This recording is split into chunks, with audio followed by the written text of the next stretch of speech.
begitu, siapakah Saudi Aramco? Nah, ini Saudi Aramco sendiri adalah sebuah perusahaan minyak Arab Saudi yang kini juga menyandang predikat sebagai raksasa minyak Arab Saudi. Mengapa demikian? Hal ini dikarenakan Saudi Aramco mempunyai kemampuan memompa 10% dari total pasokan minyak dunia dengan cadangan minyak mencapai 260,2 miliar barrel di tahun 2017 lalu. Perusahaan yang ditemukan oleh keluarga Rockefeller ini pada tahun 1938 ini juga menyandang sebagai perusahaan minyak terbesar di dunia. Bahkan Saudi Aramco pada tahun 2018 lalu juga mempublikasikan laporan keuangannya yang mampu meraih laba begitu sebesar 111 miliar dolar Amerika Serikat. Apabila melihat nominal labanya Aramco begitu, Aramco juga menembus angka sepertiga lebih besar dari gabungan laba bersih 5 perusahaan minyak raksasa, yaitu ExxonMobil, Royal Dutch atau Shell, BP, Chevron, dan yang terakhir adalah Total. Laba sebesar itu pula menjadikan Saudi Aramco menjadi perusahaan paling menguntungkan di dunia, mengalahkan Apple Incorporation. Lalu bagaimanakah dengan Pertamina? Ya, Pertamina adalah salah satu perusahaan plat merah atau termasuk badan usaha milik negara dengan cadangan minyak yang berada di angka 3,3 miliar barrel di tahun 2018. Kini Pertamina berusaha mendongkrak produksi bahan bakar minyak BBM kilang Cilacap dari 348.000 barrel per hari menjadi 400.000 barrel per hari. Bila di total kapasitas kilang nasional begitu akan terdongkrak dari 1,15 juta barrel per hari menjadi 1,2 juta barrel per hari. Nah, bagaimanakah kisah perjalanan rencana kerjasama Saudi Aramco dengan Pertamina dalam proyek revitalisasi kilang Cilacap? Bisa kita lihat di sini. Dimulai sejak 2014 begitu Saudi Aramco dengan Pertamina dalam revitalisasi kilang Cilacap mulai dikaji oleh pemerintah Indonesia. Namun kerjasama ini memiliki jalan yang panjang dan berliku untuk mencari kesepakatan proyek yang digadang-gadang akan mampu mendongkrak kapasitas kilang nasional tersebut. Selain terdapat syarat yang berputar-putar dan rumit, ada pula berbagai macam kepastian proyek yang digantung begitu sampai akhirnya diputuskan.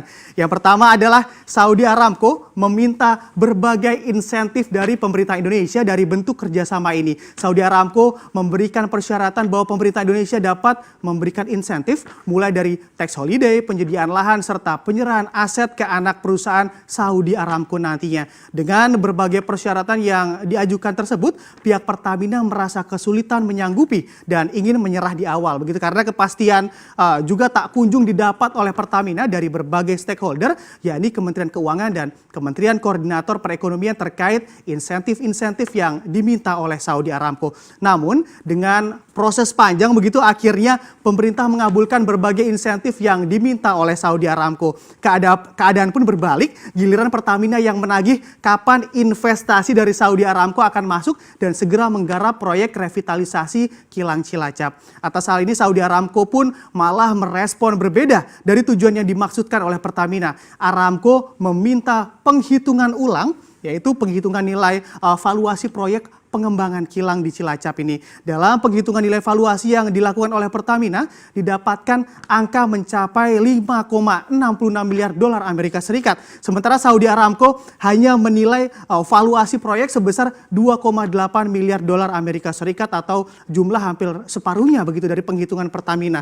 Padahal di awal Aramco sempat janjikan investasi sebesar 6 miliar dolar Amerika Serikat atau setara dengan 87 triliun rupiah. Dan atas kondisi ini, semangat pemerintah pun tak langsung padam, bahkan Presiden Joko Widodo begitu juga beberapa kali mencoba melobi Arab Saudi untuk kilang Cilacap. Presiden Jokowi juga pernah sampai melobi langsung Pangeran Arab Saudi agar temui kepastian dalam proyek ini. Beberapa waktu lalu juga sempat Presiden Joko Widodo bersepakat dengan Raja Salman untuk mendorong menteri-menteri di kedua belah pihak agar menggelar pertemuan begitu, dan diketahui pertemuan pun berhasil dilakukan, namun berujung pada negosiasi tanpa ada kepastian kembali. Dan juga alotnya antara Aramco dan Pertamina ini tak berlaku pada bentuk kerjasama yang dilakukan oleh Aramco dengan China begitu yang berjalan mulus, China dan Malaysia. Diketahui Saudi Aramco justru mengucurkan dana besar untuk China mencapai 10 miliar dolar Amerika Serikat guna pengembangan komplek kilang di China. Dan selain itu Aramco juga publikasikan kerjasamanya dengan pemerintah Malaysia guna membangun proyek kilang dengan nilai investasi 7 miliar dolar Amerika Serikat. Dan angka yang juga terbilang besar besar begitu ya dibandingkan nilai investasi yang dijanjikan untuk Indonesia dari Saudi Aramco. Lalu bagaimanakah nasib proyek kilang Cilacap milik Pertamina tanpa Aramco? Nah, setelah Aramco resmi nyatakan mengundurkan diri dari kerjasama yang direncanakan dengan Pertamina, kini Pertamina mencoba menggarap proyek tersebut dengan dana mandiri. Atas kondisi ini, Pertamina juga berpotensi menggerus posisi kas mereka sebesar 7,32 miliar dolar Amerika Serikat jika Pertamina mengeluarkan 1,68 miliar untuk membiayai proyek revitalisasi kilang Cilacap. Dan memang sebelumnya Presiden Jokowi juga optimis bahwa di tahun 2024 nanti defisit transaksi berjalan akan hilang dari menekan impor migas hingga menghilangkan sepenuhnya ketergantungan kebutuhan migas dari negara lain. Namun, apakah akan terwujud? Dan dalam kondisi ini diharap pula pemerintah dapat memaksimalkan pembangunan proyek kilang Cilacap serta juga tak menutup kemungkinan apabila di perjalanan nanti juga menemui pasangan begitu untuk jalin kerjasama dalam proyek revitalisasi kilang Cilacap.